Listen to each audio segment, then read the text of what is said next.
On the next episode of Fathers Who Bother, I chop it up with Grammy-nominated producer Wyldfyer about growing up in a family of car enthusiasts, his son being born on his birthday, why he originally wanted a girl, raising a toddler during a pandemic, and more. Welcome to Fathers Who Bother, a podcast for men who are dad as we want to be. My next guest is a multi-platinum, two-time Grammy-nominated producer hailing from Philadelphia, PA. A remix project of Jay-Z's Black album led to multiple placements like Nas and Jay-Z's Black Republican, Nas's Death Anniversary, Money Over Bullshit, War is Necessary, and some more. He also produced Last of a Dying Breed, and I Do It for Hip Hop for Ludacris, not to mention tracks for TDE's Black Hippie and Kendrick Lamar's Cushion Corinthians, a personal favorite. But today, this muscle car enthusiast and proud member of Alpha Phi Alpha Fraternity Incorporated is going to talk about his latest gig as father. Please welcome Wyldfyer to the podcast. What's up, buddy? Man, I'm good, sir. How you doing? I can't complain. You smiled when I said muscle car enthusiast because I went to your Instagram and it was nothing but cars. That's usually like where I do my homework for this. Yeah. Like, no pictures and no kids here. It's all cars. Yeah, man. You know, it's crazy. Started at a young age and probably came from my pops and his pops or whatever. So he always had us around cars and just while he working on them. And then my brother, you know, I got an older brother, so he was deep into it. So then I got into it. Now little man's getting into it. It's kind of crazy. Oh, word. Okay, so Yeah. let's go there. So usually I start with the kids, but since you started with dad, let's start with dad. So dad was a car enthusiast. Do you remember what the first car you saw your dad driving? A Monte Carlo,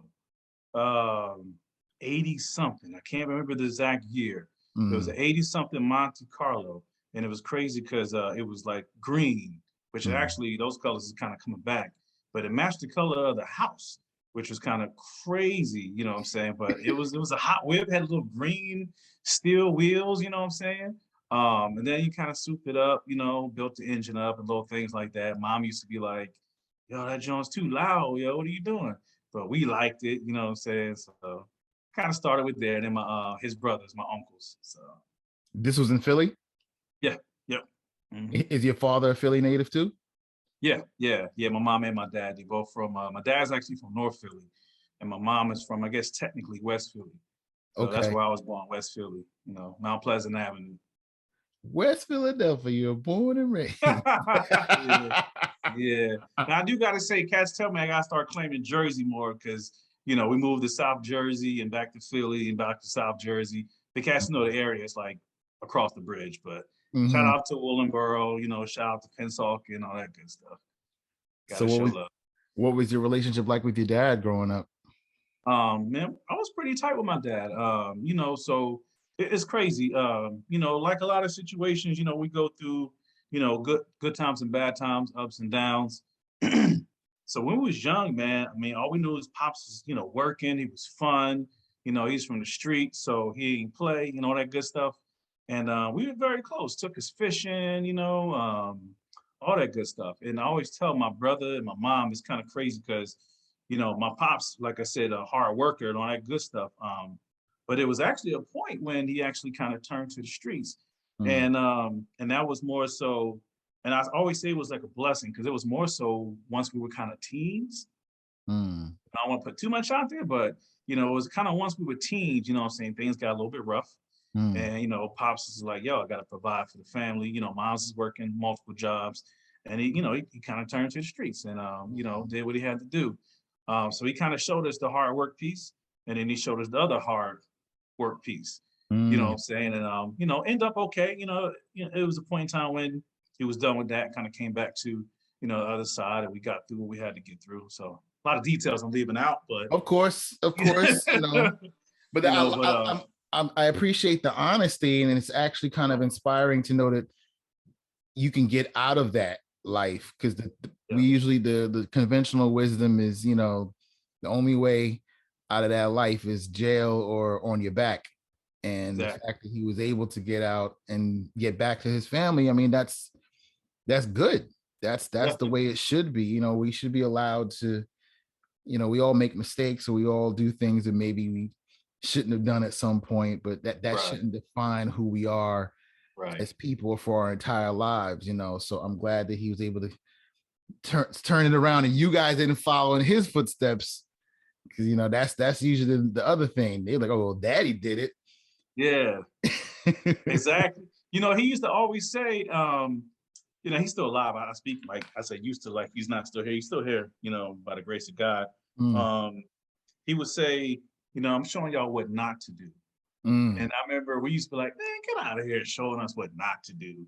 What's that mean? But I kind of understand it. It's like he didn't go out and sacrifice himself to show us what not to do, but it was just, things that needed to be done. And it's kind of funny being a father now. I was just telling my wife, I was like, yo, I understand some of the things that I didn't understand, Mm, as a kid.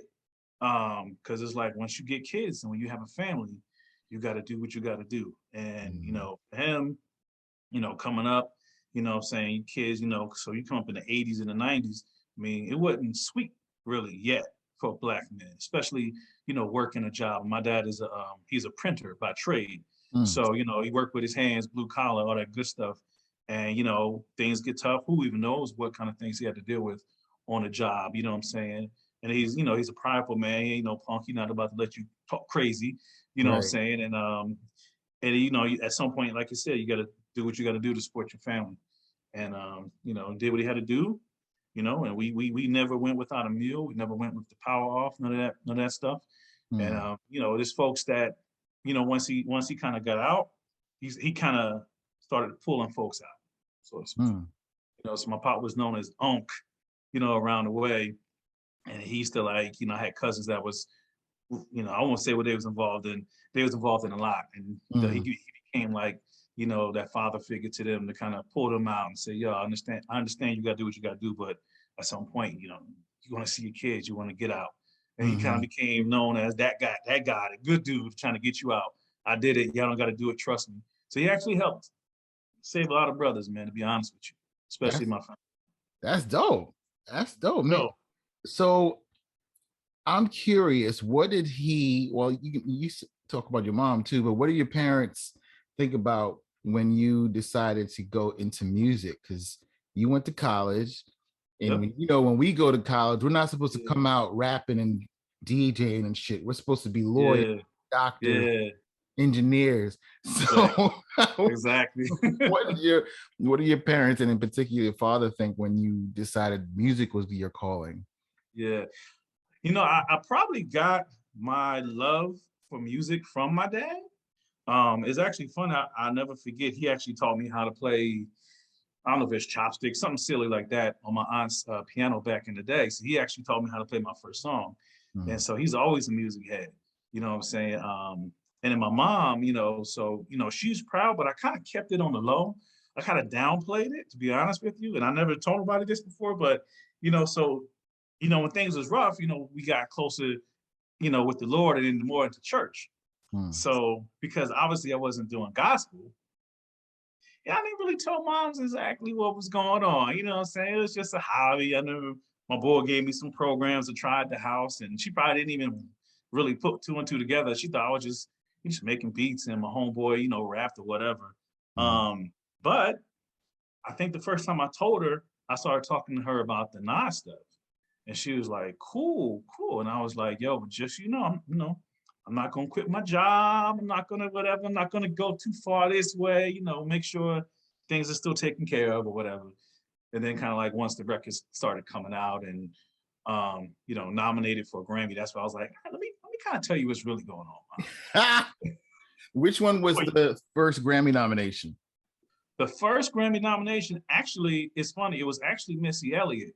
So Mm, my mentor, I was very blessed to have two mentors. Shout out to St. Nick. Shout out to LAS. So St. Nick, he's the one that heard the street record, the Black album classic, what I called it, whatever. mhm, Um, he's the first one that heard it. He was cool with my cousin. He was like, "Yo, who's this? Bring him to the studio, et cetera, et cetera." Um, and so I worked with him. He was working with So Def, took me under his wing, mm, literally taught me how to produce a session, so I didn't know how to stack vocals. I didn't know how to, do any of the engineering type stuff. He taught mm, me how to do that, took me on a roll with him. and so he worked on Missy Elliott's album on the cookbook. Mm-hmm. And actually he let me produce on one version that didn't go on the album, but I was kind of playing like some Jodeci guitar type stuff, and he was loving. We were just vibing out or whatever. But I ended up recording a lot of the instruments that we did use, and so I got my first credit as an engineer. Right. And then that album got nominated for a Grammy, so that was the first Grammy nomination. And you told mom and dad, "Hey, mom and dad, I got nominated for a Grammy." Yeah, I might have even showed her the booklet. You know, remember back you used to get booklets? Mm-hmm. I might have showed her the booklet. She's like, "What's that?" It's like, "Yo, your boy's doing a little something." It's official. It's official. And I was so gassed to have my name in that credit. It was my government name, so it wasn't Wyldfyer, you know, nothing like that. Right. I was so gassed. I was like, "Yo, I'm in the credits," you know. But she was proud. I was like, "Okay, well, we gonna keep going now." Now, you told her you didn't quit your day job. You were building websites. So what were you doing then? What was this? 304? Yo, one or two things. Either I was working at Sears Outlet selling banked out refrigerators because I was finishing school, or I was actually doing my first job out of school with sales. So I did technical sales. So I was doing one of those two things. I don't remember which one I was doing, but one of those two things. And then eventually I ended up working in a laboratory, just like testing, you know, I think foods and stuff like that. So making sure your mayonnaise tastes good and all that good stuff. Wow, you did some different stuff coming out of college. Yeah. Let us know, let folks know where you went undergrad. Undergrad, so actually I started at Hampton University. Mm-hmm. And I was there like 3 years, and then I'm actually transferred to. I was majoring in chemical engineering, and actually transferred to Morehouse. And Morehouse didn't actually have engineering; they had a dual degree program with Georgia Tech. So I did chemistry at Morehouse, and I did chemical engineering at Georgia Tech. So it was like a blessing in disguise. I actually kind of got an extra degree out of the whole process. Right. So, years ago, you told me a crazy story about you making beats in the computer lab at Georgia Tech. Yeah. Recount that story for me, because it was wild the way it was nuts what you had to do to make beats. So. Yeah, like it was actually at Spelman. Because it's like, so Morehouse Computer Lab, it was okay, but shit, Spelman had the bomb computers. You know, Bill Cosby was giving them all that money, so they had the good computer center or whatever. And my boy gave me a copy of Fruity Loops, and you know, we was just working off the demo copy. You couldn't really save anything, so we would go over to Spelman with the good computers and make beats in that computer lab. So it'd be a whole bunch of shorties, beautiful ladies in the lab. They probably working, and we were like making beats and stuff. And like I said, since it was a demo version, because you know we was broke, you couldn't like save and come back, so you had to finish the whole beat. So we all in the computer lab making albums. You know what I'm saying? So gotta do what you gotta do. You had to export whatever you worked on right then and there. Whatever you worked on. If you didn't finish it, you're done. Because you can't even get it back. Wow. Yeah. So fast forward to Black Republican. Yep. How did that happen? And where were you in your life? What was going on in your life at that time? So yeah, I mean, I was still young, single, and all that good stuff. So like I said, Saint Nick got the demo, took me under his wing, you know, taught me actually how to produce. All right, good stuff. Met a lot of cool folks. And then I don't even remember how he got up with LES, but he was like, "Yo, this is who you really need to be working with, man. LES, this is Nas's DJ."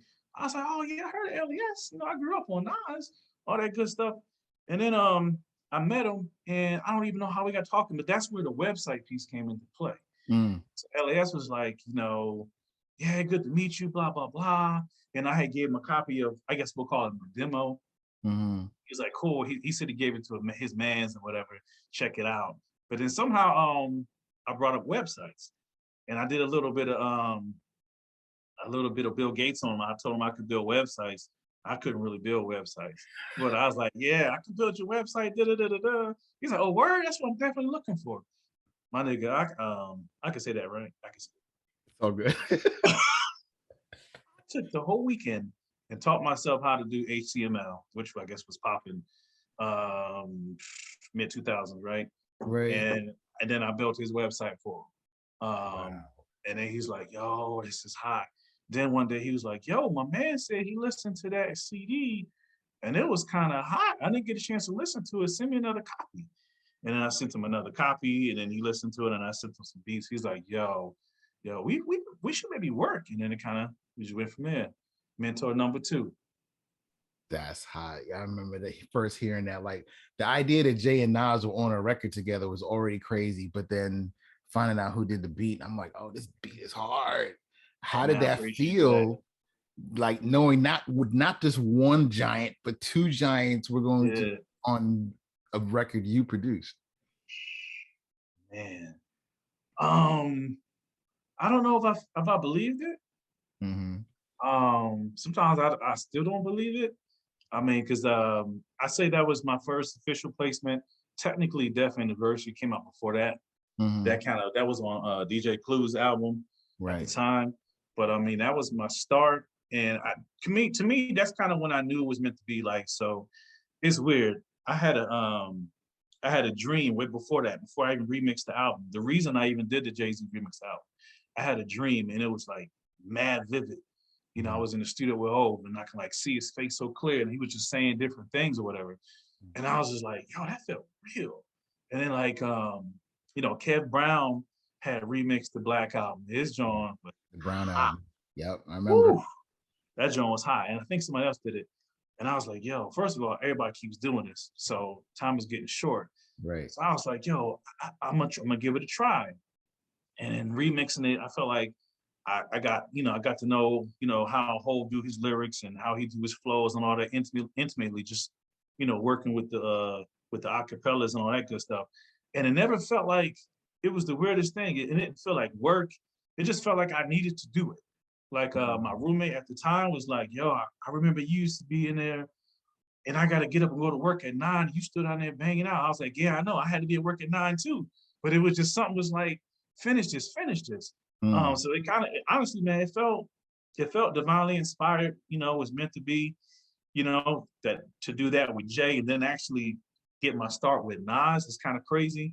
And then, the way the story goes, I wasn't there when they recorded, that particular day. I have been in the studio with him, but not that day. And Nas was playing a joint and then Hov came in and he's like, yo, what's this? LAS was telling me the story.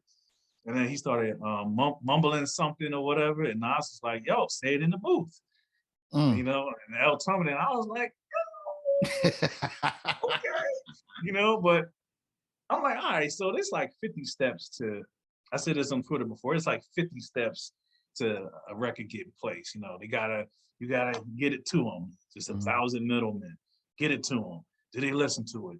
Do they like it? Do they record to it? Do they like what they recorded? Do they keep it? Does it fit the album itself? If it does, do they want to pay you for it? Because there's a whole bunch of other stuff. Is the album coming out? All these things you got to go through as a producer. So it's like I could never celebrate. And then finally, when I heard it was played in New York, Flex dropped some bombs, and I was like, yo, that's it. Cass hit me like, yo, almost like the 5 Heartbeats. Like, yo, records on the radio. I was like, wow, that's it. Right? Did you run home and tell mom and dad? Were you living at home at this time or were you out on your own? Nah, I was on my own, living in Atlanta. Okay. When it dropped. But yeah, I was I told my mom and my dad, like I said, they was happy, they was proud. My pops, like I said, he a music head, so he was like, wow, congratulations. And I was like, this is just one, we gonna keep going. Don't worry, mom, I ain't gonna get too crazy with it, with the the crazy stuff you can get into with the music industry and all that good stuff. I ain't gonna do that. But right. I'm gonna do this music thing. So it felt good, man. It was a blessing. So when did the wedding happen? Man, we're actually we got married in 2018, so that was just not that long ago. Okay. Yeah, it was technically newlywed-ish. Yeah, we're right there. We got like 3 months left. Well, congratulations. I appreciate that, brother. So you married in 2018, and so when does the baby come? Yeah, so the little man was born 2019 on my birthday. So ironically, the Say greatest gift word. the greatest gift you can get as a child, you know what I'm saying? And to get him on my birthday, it was just a blessing. And so it's funny because he was due on the 18th. My Mhm. birthday is the 20th of July, hers is the 22nd. And so he was like, yo, all right, my dad's the 16th, 18th. That's kind of, 16, 18, 20, 22. Then we was like, Wait. Paul, wait. You're the yeah, 18th? I'm 20th. You're the 20th, Yeah, my and your dad's the son's the 20th, 16th. and your dad's the 16th. Oh, Yeah, 'cause I'm yeah. the He was due 18th. on the 18th. You the 18th? I'm the 18th of Oh, he July. was doing your birthday, brother. You know what I'm Oh, saying? He wow. was about to be like 16, 18, 20, 22. But then he's like, nah, I'm gonna take your day, Dad. I was like, all right, come on. You got it. You got it. So you got it, bro. So he's born on the 20th, man. And it was, to God be the glory. It's the greatest thing ever, dude. Take me through that day. Your birthday, a birthday on your birthday. Birthday on your birthday. Right. Yep. Talk to me about that day. Like when you woke up, Mm-hmm. the wife's in, was she in labor when you woke up? Yeah, actually, so she started on the 19th. She started around 11. Oh, Mhm. she started around 10 something. Let's say 10:40. Right. And so we had a doula, and we were talking, to them on the phone, and it's kind of funny. I didn't think they was responding fast enough. They was like, okay, yeah, they're about, half far apart. So yeah, you're probably good. Just do your breathing exercises. You can make it to the morning. And then I tried this little app and someone working right. I was like, this ain't working. So I just got a piece of paper and a pencil and I started writing down the times of the contractions. I was like, cross over to zero. Hey, babe, you're not gonna make it. You're not gonna make it to the morning. You're not gonna make it, I don't think. So they got closer and closer. And then I don't know, whatever the standard is, under 10 minutes or 5 minutes, something like that. It was around 11:40 Mhm. or 11:20 on July Mhm. 19th. And I was like, yo, this ain't gonna happen. You ain't not gonna make it to the morning. So we got together, we went to the hospital, and she kind of, she went there, she was good to go. She probably gave birth to him maybe like 4 something in the morning. Mhm. So, 4 something in the morning yep, on July 20th. So on July 20th. yep, Wow. yep. So So I usually ask this question beforehand, but when did you first find out you were going to be a dad? um it's actually crazy. How she did it was okay. I got to go into the story a little bit. So we don't talk about this a whole lot. So we thought she was pregnant previously. Previously, she actually was pregnant, or we thought she was pregnant, Mm. and she actually she it's funny how she did it that particular time. She bought these shell toe Adidas because I'm well, I didn't know I was a sneakerhead, but then she realized how much sneakers I've been buying. I'm like, oh, I guess I am a sneakerhead. I don't know. So she I like shell top Adidas amongst other things, and she had brought some baby shell top Adidas, and Mm. then she had set it up like she bought me a present and some sneakers. I'm like, all right, what's in here? And then I open it up and it's baby shoes and it's the actual test results. And I was like, no, get out of here. No. And so it was like, yeah. So she was pregnant. But we don't know what happened. There was never really, Mhm. any actual loss of a child or whatever. But we went to actually start kind of getting the scans. Mhm. It's the strangest, it was never a baby. Mm. So we actually, experienced an unfortunate situation, not exactly sure what happened, but Mm. all I can say is it wasn't time yet. Mm. You know what I'm saying? And definitely, I kind of put it on the lines of, and didn't even realize 1 in 3 women actually, I believe the number is 1 in 3 or 1 in 4 actually will lose a child, oftentimes the first time. Yeah. And like I said, so we kind of put it in that vein, Mm. although there was never really, a child there. Her body gave the signals of being pregnant, and like I believe I don't know the proper terms for it, but like there was a cavity, like it was going to be a child there, but it was never really a child there. It was Mm. crazy. Wow. So we had that disappointment, but then, and that was probably within a year, less than a year later, we Mm, actually, started trying again. mm, And how did she do it? That time, she kind of tied it together.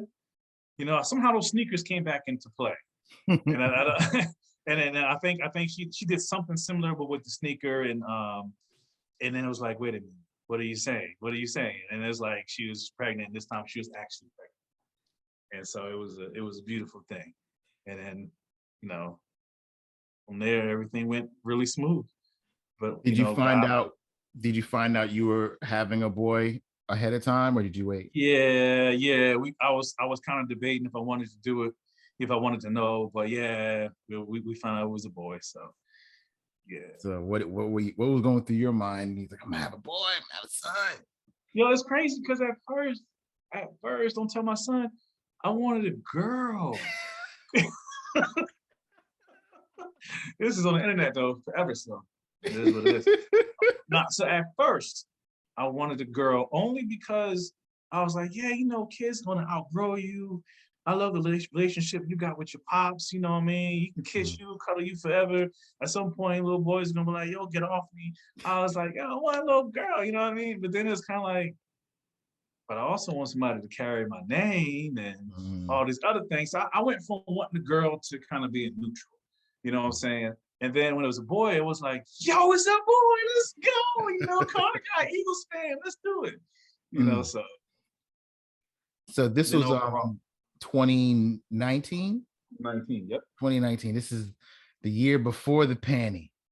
The year before the penny, bro. Like, we got pictures of playing with him at the park, and we had wiped down the swing and stuff, and it felt like the Terminator, like opening scene, like because it was literally they closed that park down like the next day. So Wow. like, yeah, it was the very 19 into 20. We didn't really know, but it was probably already here. Mm, And ever since then, that's been his childhood. We try to get out and do things, mm, look for opportunities like the Children's Museum, if they're being safe. You know what I'm saying? We go to a little farm, hay rides, a little fun stuff. We went mm, to one last week and there was too many folks. We was like, nah, can't do it. So we try to still give him fun things to do, you know what I'm saying? So he's not totally in the house and not, in society in general. But mm. yeah, he came right before the pandemic. The Pandemic baby. pandemic baby. So how prepared did you feel for fatherhood when you had your son? um, financially, I felt like, blessed to be in a good place financially, emotionally, thinking I was ready physically, bruh, there's no sleep. As you know, there's no sleep. None, And I don't think none. you realize how it is. Like that kid don't care. Like he don't care. Like there's no method to it. I got a homeboy going through it right now. So I was like, yo, there's no preparation for that. We tried different things. We tried shifts. We tried just like, no, you just cannot be prepared for that. The And shift then thing, we now, did the shift thing with our son because really, I was at the source at the time. So I hmm was working later hours. So she would take the first shift, and when I would come home, then I would feed him, and then hmm she would take over when he woke up. hmm We were lucky. It don't work that way for a lot of people. A lot of people don't get that lucky. yeah. So it's funny because for us, he was good in the beginning. So we was Mm. like, oh, we about to skate through this. Switched it up. Totally Switched it switched up. it. Yes, sir. Was he sleeping in his own bed? Not initially. No, not Mm-hmm. initially. Nah, she was co-sleeping in the beginning. Right. Um, and it's funny because she's well read on all that good stuff, Mm-hmm. and she knew all the risks of doing that. So she was very careful with it. And then eventually we got him in his crib. But it's funny in the beginning I kind of felt like because there's so much risk with when a child's an infant and even into a toddler. I felt secure with her being there. So, it kind of worked out, you know what I'm saying? Mm. Then, he did well. We had to deal with the crying pretty much one night.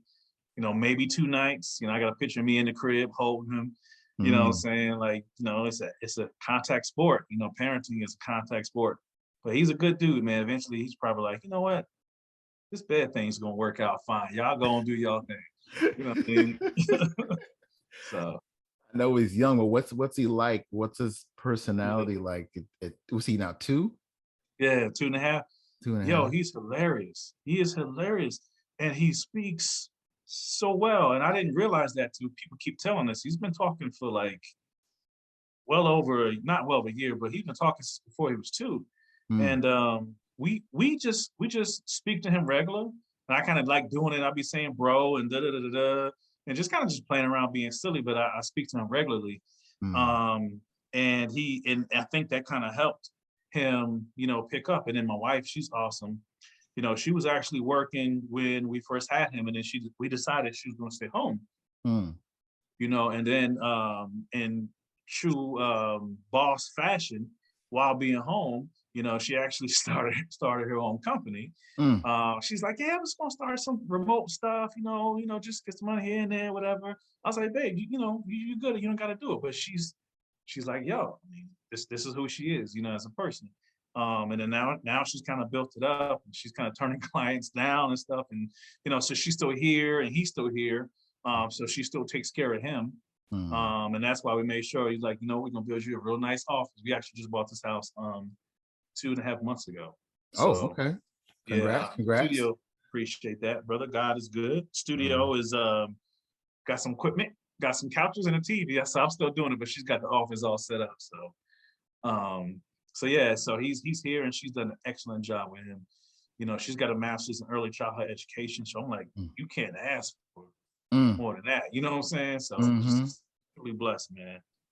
What was He's a funny dude. Funny dude. what was going on with you professionally when your son was born? Like, what song is there a song that's a timestamp of Mhm. what were you working on at the time? Um, I don't know if the world has heard it yet. You might hear it. So I was Mm. kind of working with.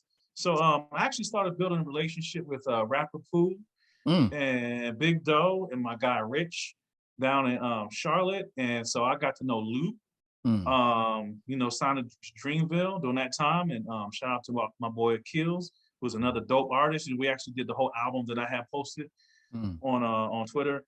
So it was actually in that space of getting to know Luke, getting to know rapper, and Mm-hmm. working, on Luke's material. So around 2019, I think that's when we first started working, maybe a little before that. So I was down in Charlotte here and there and just sending them stuff back and forth.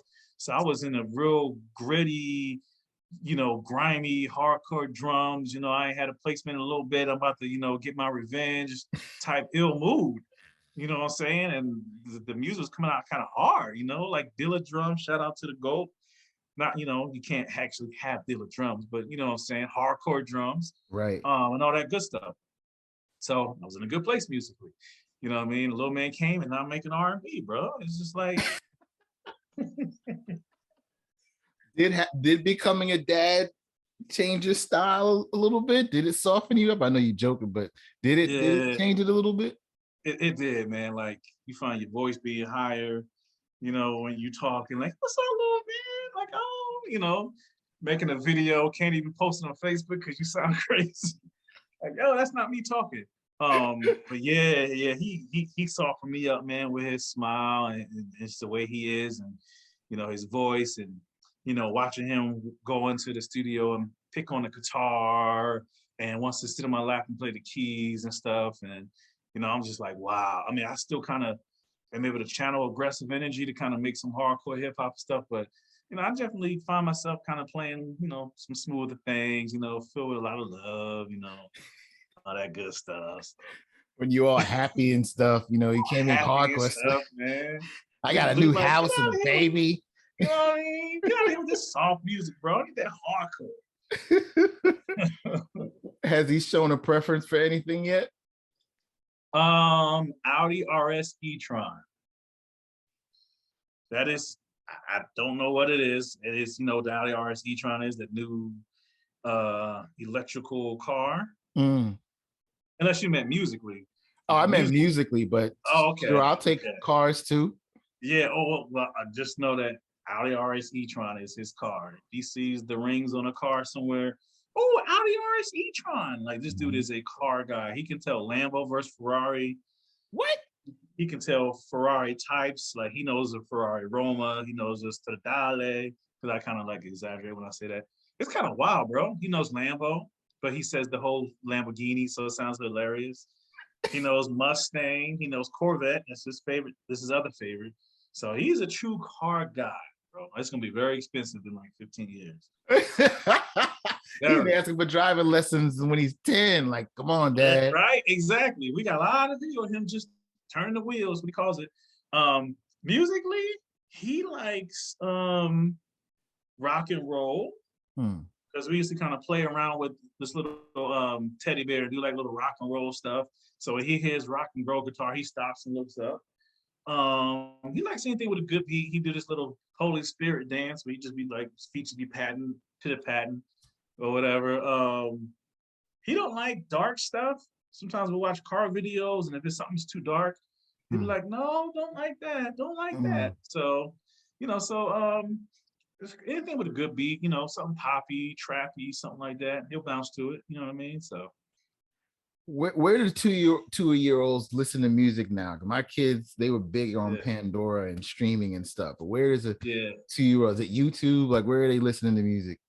For him, it's just YouTube because, like I said, we always looking at car videos. So, like, they always got the little hot beat in the background. While they slow motion peeling out down the street or something. So he'll hear that. Mostly that's how he hears the music. I don't really play anything with words around him, because he's a sponge right now.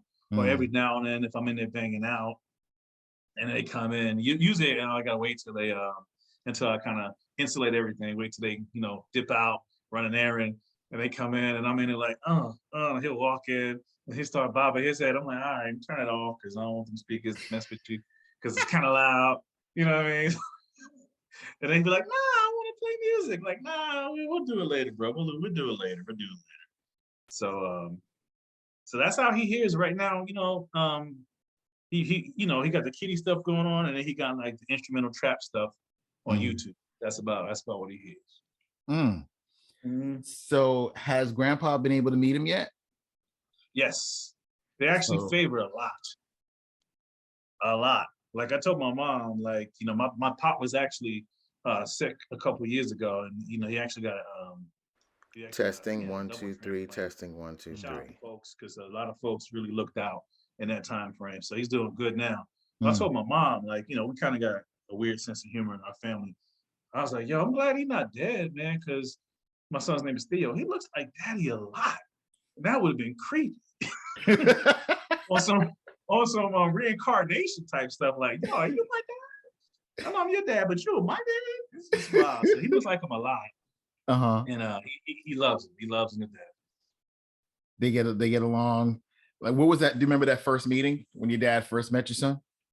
Yeah. He was it was probably actually they were all there when he was born that day, because Mom's was on call because they retired and moved to South Carolina about a beach, and she was like on call, and then she was like, bump your call, I'm on the highway right now coming up.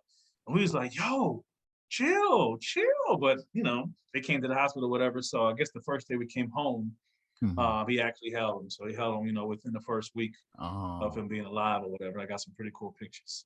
Nice. Now my son can talk. He tells Pop to make sure he brings a car or a truck when he comes up. So so your Pop has been showing your son all these cars as well as you. Is that how he's able to tell Lambo from Ferrari? Everybody knows when they come to see Theo, they bring a car. So his grandmom on my wife's side, her name is Grammy. Every time she comes, she brings a car or two. When my dad come, my mom come, they bring a car. When wifey's dad comes, sometimes he's obviously with Grammy or whatever, he gonna bring something too. He somehow has gotten away with not bringing a car every time. So we might need to tighten up a little bit. But his car collection is getting crazy. I was about to ask, what's Theo's garage looking like? bro, he got stuff like this old school. This must have been his uncle's. It's like a BMW M1 from the 80s. So I don't even Wow. know what he got right here, yo. You know what I'm saying? So he got crazy stuff. So my mother-in-law is giving a lot of the old toys that my brother-in-law, she still has. So she gives them those. They probably got lead in them or something. We need to kind of keep our eyes on that. But then she'll give him some new joints or whatever. So he got a nice little collection. Word. Yeah, like in a couple years, we're gonna do the RC car thing. Like Mm. the videos on YouTube, but he not real. I don't think he ready coordination wise to really do it. So Yeah, me and my sister were just talking about getting remote control cars for Christmas. That just reminded me. I gotta go yeah. see because we saw some people playing with them in the park. We're like, that looks like fun. So Yeah, we saw some cats playing with him on the street. They go fast. yeah. Like my brother used to do it, and he used to put them together, or Mm-hmm. whatever. Now you can just buy them already together, and then Mm-hmm. jump like 40 miles per hour. So I was like, Yeah. all right, a couple more years, we're gonna get it. We're gonna get Right. So it. I dug up a tweet of yours Oh, from 2013. He said, need to get my master's before I get some kids. yeah. You I remember tweeting failed. that? I failed. I failed. But we close. I graduate in a couple months. Okay. Was that master's degree or I thought you meant music masters. Oh, nah, I'm at master's degree, I think. Yeah. Okay. Yeah. So, Yep. you are back in school? Yeah. I'm working on an MBA right Ah, good now. Yeah. stuff. Good stuff. Good stuff. Congrats. Appreciate you, Where brother. where you at? UNC? Okay. Yep. That's what's up. Scholars Listen, making dollars. That's what's up. listen, man, you cannot like take one hustle and ride it out, especially if it's music. Mm, You know what I'm saying? So you gotta hmm. have multiple hustles, man. And that's just something that actually it's funny. I actually did like one semester at Georgia State, fresh out of undergrad. And it was Mm, like by that time it was like, yo, I ain't got money, bro. I can't do this. I got no money. So I figured I would do it, work somewhere and have them pay for it, and everybody you got to stay there 2 years. And I kind of, did my thing here and kind of kept moving up, mm, and then now it's just the right time, mm. last summer was the right time to start. So Congrats. So appreciate that. what does fatherhood mean to you now Mhm. after being a father? Like how Yeah, did your perception of being a father change? man. So it's funny because I was thinking about this the other day. Couple things, man. Like, you joke around and you say, oh, especially if it's a little boy, you say, oh, my legacy, blah, blah, blah, blah, blah. But, Mm, it's deeper than that. It's like this is a little human that's going to have to navigate in this world, and one day, sad to say, we're not here, and so it's like, wow. So it is a great task to be a father and obviously, have my wife as his mother to kind of instill in him, it's our opportunity to contribute to society, what I can control and mm, make sure this young man has, a firm foundation, from being a Black man perspective, making sure like some of the things we didn't have growing up that in our community wasn't, prevalent, like financial literacy and the importance of credit and these little mm, small things that matter. You know what I'm mm, saying? My opportunity to improve our people through this young man that I have direct, responsibility for. You know what I'm saying? And trying to make the best human being that I can. So it's scary, bro. It's definitely scary. I find myself saying little things here and there, and I gotta make sure he's not there to hear it. You know what I'm saying? Like, oops, I hope he didn't just see that. You gotta be careful what you instill in your kids, you know what I'm saying? mm, Because, not to get all corny and stuff, but we talk politics and we talk all that kind of stuff. mm, Those things, man, become instilled in these kids.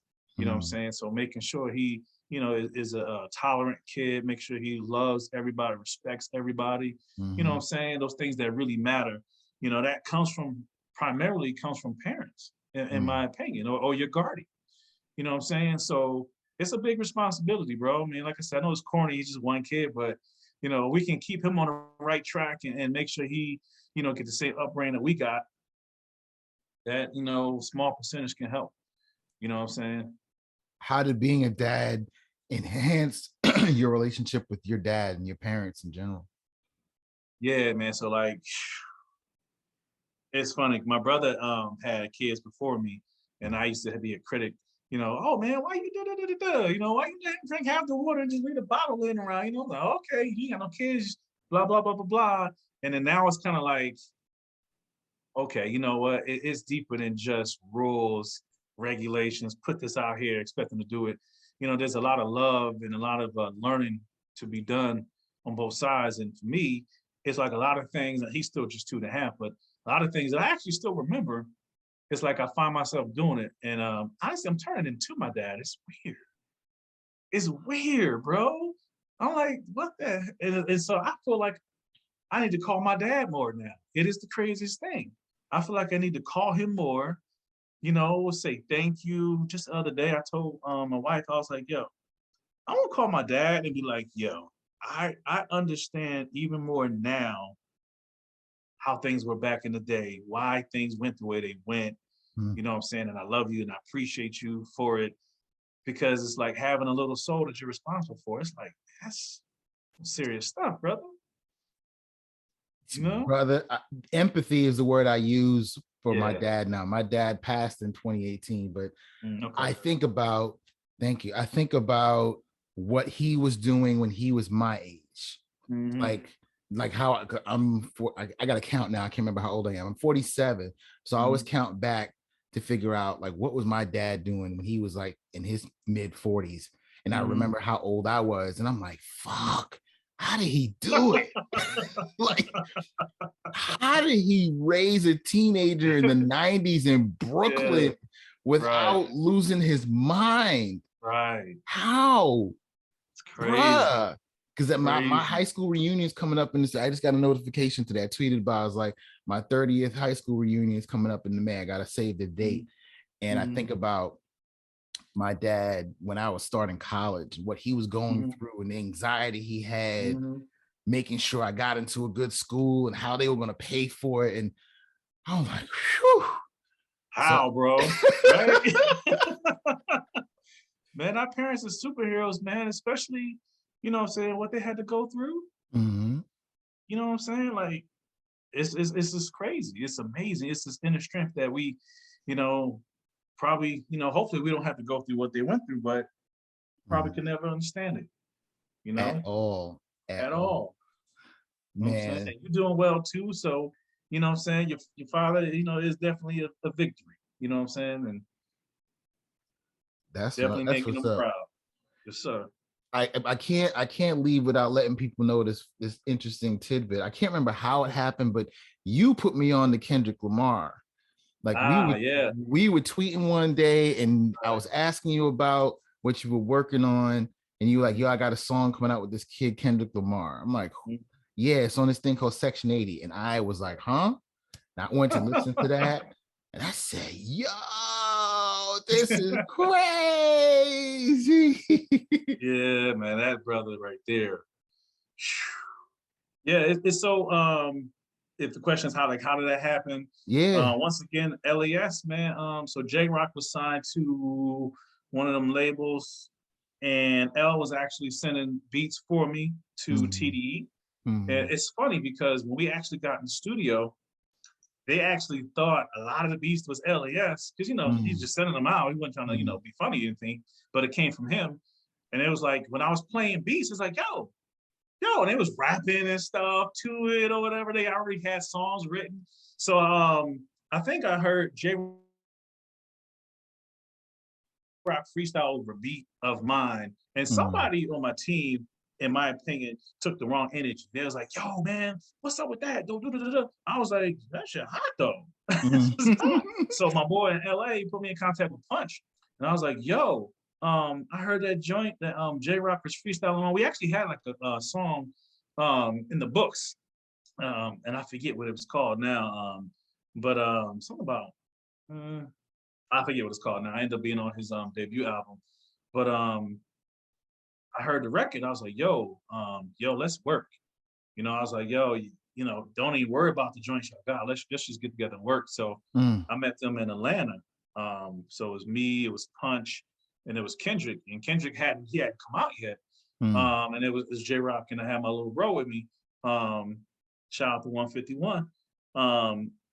It's funny. One of the cats from Justice League was actually playing beats at the time, and we was in the cut or whatever. As soon as they got done, I went and played some joints, reintroduced myself or whatever. They said, "Oh yeah," and then played joints, and him and K Dot was there listening.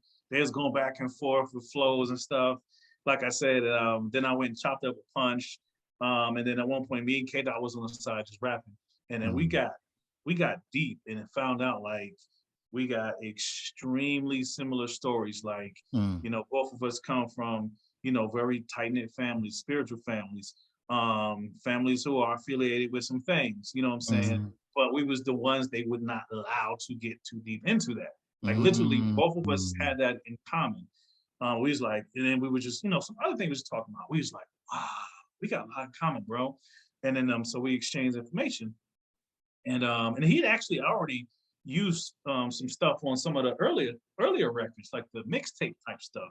So we kind of got together, worked on a whole bunch of joints, and then it got weird because somehow he had beats of mine that I had gave to other artists that they were trying to get him to work on.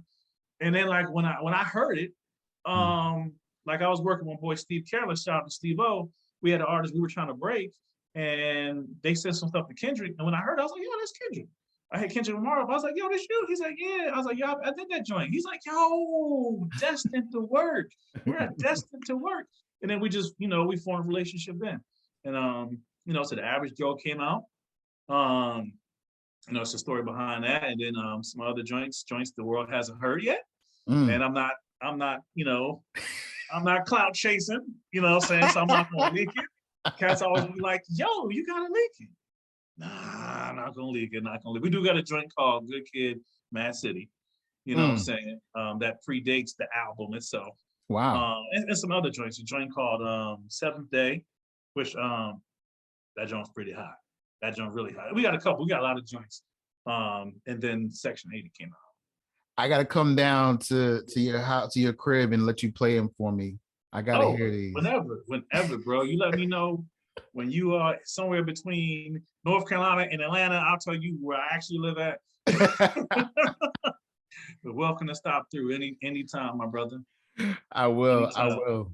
Yeah. Well, I want to thank you for stopping through the Fathers Who Bother podcast and sharing your new dad experiences, the 2.5-year-old, getting them to sleep and eat. And have you potty training him yet?